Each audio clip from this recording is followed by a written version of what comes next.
It's your buddy, Peace and Harmony, with you here today. We are zooming in and focusing in on a great viewer question, and that is, how do I get more energy to heal? I feel that I'm so exhausted, so depleted after all I've been through. How do I get the energy to basically stay on track or to heal? I think that's a great viewer question, and something that a lot of viewers can really, garnish a lot of assistance from. Because when you talk about energy, we talk about releasing where you've been blocked, where you've been stuck, where you've been stopping yourself.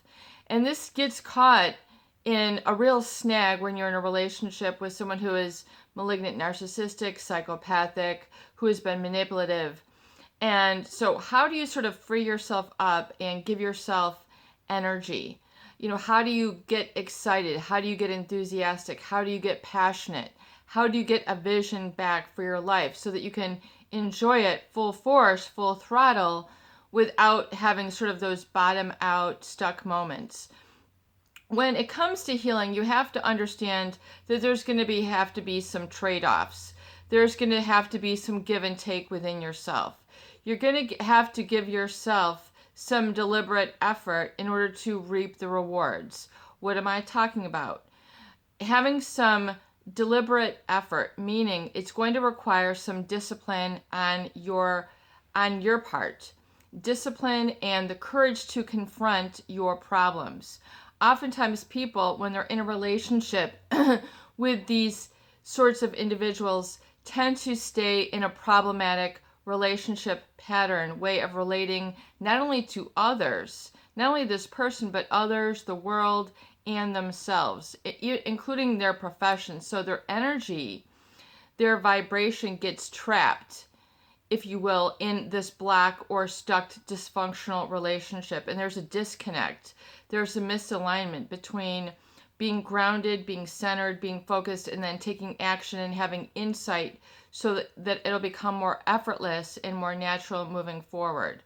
So one of the key aspects of healing, in my viewpoint, is that of discipline and that of courage to face your problems. It actually, a lot of people think, especially if they've been in a relationship pattern where they've been in sort of an avoidance pattern, if you will, avoiding their truth, avoiding the reality, avoiding calling a spade a spade. It is what it is.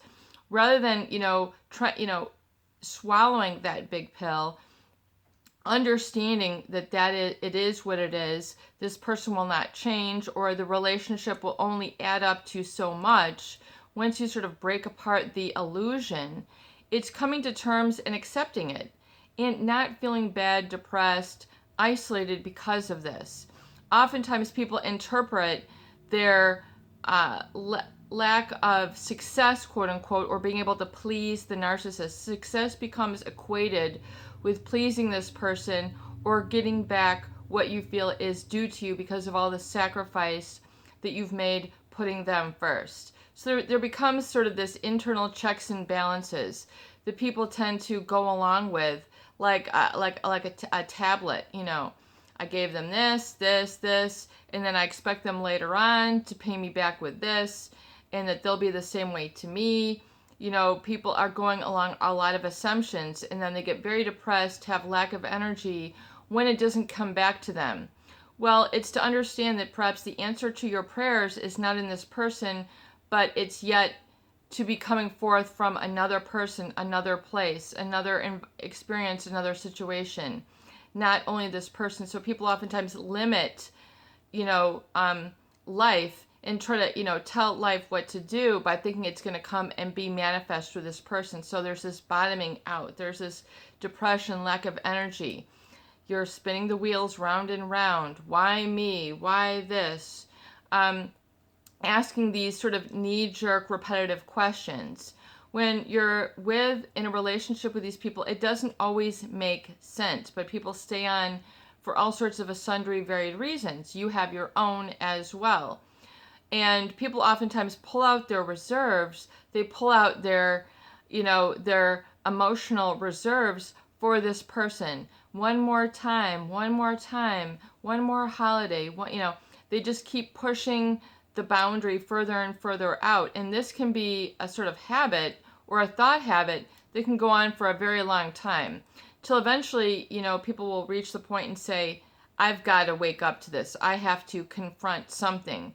And I don't know if it needs to be confronted in this person or within me or within where I work or where I go to church or my lifestyle or what it is I'm spending or eating. It becomes sort of this scattered and it lacks a focus. It lacks, that ability to do something and really sort of pull your energy back and pull your wits about you and have like an inner body experience rather than being scattered all over the place. And getting your emotional health together, your emotional resilience and your emotional centeredness so you can shine from within.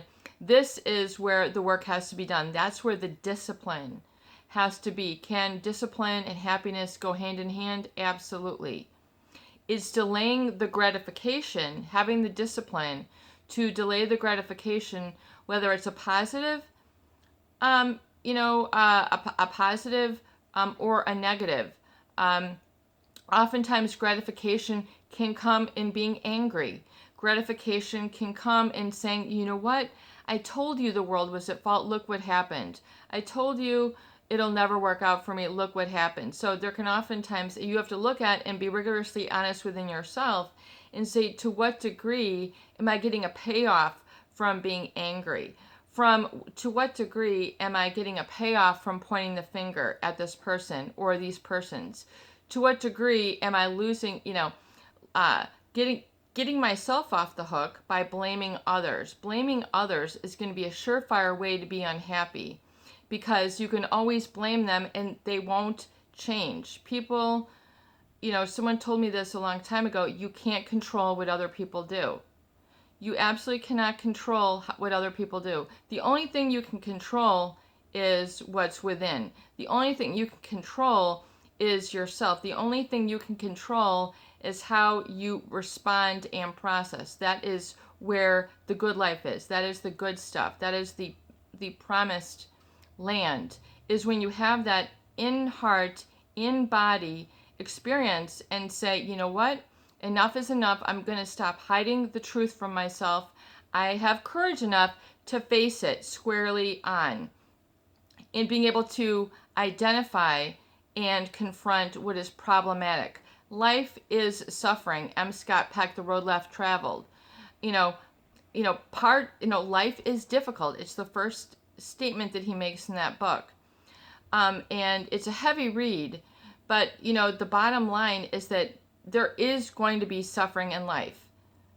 Physical, emotional, psychological, psychic, spiritual. There is going to be pain. It doesn't mean that you have to isolate yourself and, extrapolate the meaning that you're less than, not good enough, not lovable. People arrive at all these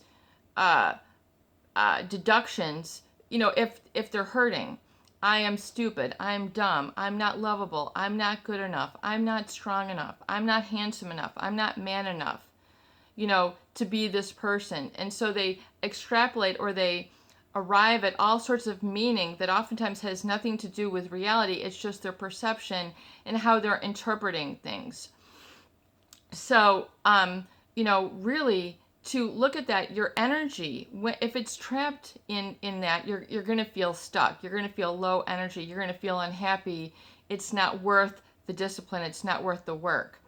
Discipline is being able to delay the gratification and being able to confront your issues, confront them head on, knowing what they are. Am I trying to cling on to this person? Am I trying to shrug off responsibility? Is it important for us to have some distance and go our separate ways? Am I not feeling that I'm up for this or that I'm not able to, and so therefore I will avoid this reality or what I must do? Oftentimes it takes more energy to procrastinate and put off and deny than it does to actually confront the issues and deal with it head on. It takes more energy, more unhappiness, more depression to keep, the defense mechanisms going than it does just to accept the bottom line. Accept where the relationship is. Accept your past. Accept your deck of cards that have been handed. Accept that you perhaps don't get along with this person for whatever reason, even though you would like it to be different. It is what it is. That is your vision. And to admit that to yourself oftentimes is where the releasing and sort of breaking free of that broken wing that's, kept you back, is to look at it straight on and accept it. And accept it. So, face your fears. I am okay on my own. I am okay, being happy just in life, or pursuing my interests, or pursuing my profession. And I can let go of this relationship, or this situation, or series of events, or series of situations that are making me unhappy. And it's okay to admit that. People are trying to force themselves to be happy in a situation where they have been taken advantage of, and they're not able to express their true emotions with this person. I'm angry, I'm upset, I deserve better. Oftentimes a narcissist, they won't have anything to do, they won't listen to that. They, to them, that's admittance of being weak, that you speak up for your needs. So people will go on for years, months, decades, entire lifetimes with not ever getting their needs met. In fact, they're so disconnected from hearing the voice of their needs that they can't recognize their needs. So no matter where you're at, it's important to be able to confront and acknowledge and accept what your needs are. What do I truly need? And in the privacy of this video, get familiar, get used to, those answers. What do I truly need? What is truly best for me? If I didn't have to answer to anybody, what do I really want? If I didn't have to present a certain, prove myself to others, what would really make me happy? People get caught up in proving or pleasing others and conforming to their needs that they become so divorced and separate from their own that they can't admit it. I need rest. I need a healthy lifestyle. I need to learn. I need to, do things that are stimulating of my mind, things that are stimulating of my heart. I need to change it up. I need to take my life somewhere it's not here. So being able to acknowledge that and hear those words oftentimes are the very words that are so scary, or they are looming super big that you can't oftentimes speak them. They're so difficult. And whether it's a stigma of moving on, maybe you have kids with this person, it's not the end of the world. You find yourself in a relationship with someone who's controlling, manipulative, they use put downs. They, whether they're out, overt or covert put downs, you don't need to put up with that. Do you need to confront this person? How do you best discipline yourself? Well, if it's with someone who will not listen and will just basically, if you confront them or speak up, it's like fighting fire with fire, or trying to pour gasoline on a fire and expecting it to be extinguished. So you have to be the determinant to say to what degree is it worth picking your battle and confronting it with this person, or is it better to just make a clean cut on your own? Get, the sharpest emotional knife, just say I'm cutting it off here and moving forward. This, and to own it, to say own it, and to not put up with this anymore. If it's your brother, your sister, your spouse, your employer, your community where you live, whoever it is, it's important that you say, I'm no longer going to give my strength to this. I'm no longer going to give my power away. It's not worth it. I can change. I have the ability. I literally have power. I literally have power. I literally have creative power. I literally am receiving of inspiration, and that is energy. Albert Einstein, it's 1% per inspiration, 99% perspiration. So it's that little bit of inspiration is what can help ignite that fire within. The truth that that you've been hiding yourself from, or hiding your eyes and ears, or your heart from, and just being able to own it for what it is. And oftentimes it's because it's so difficult to communicate certain words to these individuals that you can't speak it to yourself. So that's why people say, I just don't know. I feel lost. I don't know how to heal. Well, to heal is to be able to give yourself the internal validation and the self-efficacy that you know what to do. It's been so oftentimes it's been hidden for so long that becomes the automatic habit of living in that denial space, just underneath, the falseness or whatever you've had to do. And I don't want to say falseness, but I mean, almost lack of awareness or lack of consciousness, or not knowing how or what to do to break free. The the isolation oftentimes is a very debilitating, energy draining activity. The isolation, not being able to sort of say it's done, it's over, I can move on now. Or people are putting it off until they're retired, or until they can no longer drive anymore. I mean, look, that's why in the book that I'm working on, what have I been procrastinating on is a very important thing for you to look at and to say, okay, what have I been procrastinating on? And to identify it and write them down. And don't be ashamed. This is for your eyes only, as well as seen by, the divine intelligence above. That, unconditional love, unconditional positive self-regard. You are human. Be humane to yourself. Look at what have you been procrastinating. Where have I been procrastinating? What have I been procrastinating about? In multiple areas of your life. Whether it's your employment, your relationships, your health, your finances, your home, travel, your interests. What have I been procrastinating about? And write these down. Oh, peace and harmony, I kind of know. But if you knew, you wouldn't be procrastinating on them.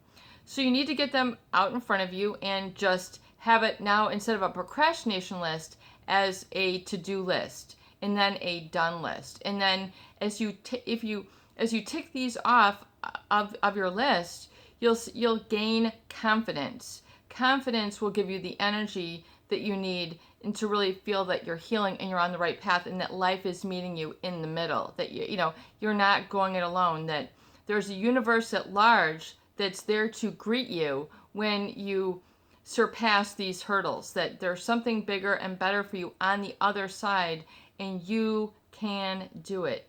You can do it. You can address these issues, whether it's, I'm afraid I won't be attractive, I'm afraid of being alone, I'm afraid of being bored, I'm afraid of, facing your fears, and then looking at what you've been procrastinating about, and then identifying and dealing with those right away. Even if it's just dealing with it for 10 minutes, 15 minutes, half an hour, chunk some time out and just get to know some things that you've been procrastinating about, and then do them. Assign even just a few minutes. Give yourself the body of feeling what it's like to do that new activity that you've been so fearful of or that's been building itself up in your mind. I know I should do this, but I haven't. I know I should make a change in my relationships, but I haven't. I know I should learn to value myself more, but I haven't. That is a key also. And then the discipline, meaning to be a disciple of. If you have, been basically gratifying yourself with the woe is me, and, some people call it the good old fashioned pity party. Poor me, poor me. It's when you really take stock of things, everybody has their struggles and issues. Life is difficult. There is going to be periods of suffering. It's just how it is. Life can be difficult, but you can handle it. It's the discipline and saying, okay, where have I been allowing this to get the best of me? Because there is a certain degree of involvement and allowing things to go off track, even though you weren't aware of it. I could have said, no, this is not right, and I'm going to go over here. Or I could say, you know what? I could admit to myself that this needs to change, I need to change, and I'm not going to put up with this anymore. Oftentimes that's the first admittance, and it's not admittance of guilt, it's admittance of truth and embracing your feelings and valuing yourself enough to listen to yourself. And eventually the body will know the difference. The body will tell you, you know what, I can't keep doing this. You'll feel your energy. It's because the universe is trying to give you a message. Listen and listen to and try to, bend your ear today to what are those messages that the universe is trying to tell you. What is it that you need to change, that you've been kind of taking for granted, about the own messages that your body's been trying to send you, and listen and embrace those, acknowledge and validate. I need to exercise. I need to stop doing this. I need to start doing that. I need to stop, I need to get some distance between people rather than being, so needy or holding them accountable for how I feel. Oftentimes these are some realizations, even if it's in, oftentimes the relationships that are romantic or intimate in nature are the hotspot, the hotbed for where we need to embrace these changes. People, they might say, I don't like change. Well, maybe, have you even tried it? Oftentimes they haven't even tried it, and they haven't even given themselves some, some confidence to even go in that direction. So looking at those and then taking action right away, and then backing yourself up, enforcing your discipline, delaying the gratification of blaming them, and looking at in your heart, to what degree am I getting an emotional payoff from allowing them to make me unhappy, because I get to storm about. It's very well known that the emotions of anger rise more quickly than others. Anger and fear, they will rise up and they will sort of prevail over the feelings of happiness, peace, serenity, confidence, those, contentment, and being able to make really clear-cut, better decision making or planning for the future. Oftentimes those feelings of anger and frustration and fear will rise up so quickly that they basically edge out, or they push out all the other emotions that you are wanting, and you don't realize that you're pushing those very situations away when you need to draw them closer. You need to draw them closer. So take a look at how quickly you allow yourself to be distracted by fear, anxiety, guilt, anger, and how those are those will just, ignite and then distract you from the discipline that you need to really cultivate those other capacities within yourself, whether it's taking time to ride a bike, taking time to go for a walk, taking time to meditate, taking time to learn a new skill, taking time to adjust your finances, taking time to eat better, taking time to clean up your habits. Do you see how you can get really, really caught up in the payoff of anger, blame, and the woe is me? Because those emotions rise much quicker.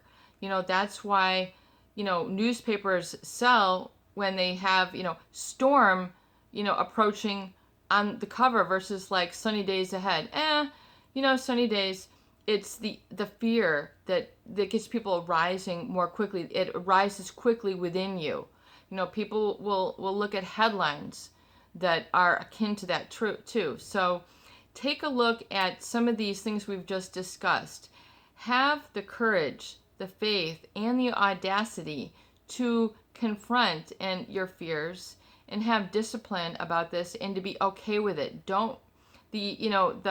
The self-examined life is that which is worth living. So take some time to examine that. It'll be well worth and pay you off in massive emotional dividends on down the road, just a few steps ahead. You can do it. You've got this. It'll liberate a tremendous amount of energy.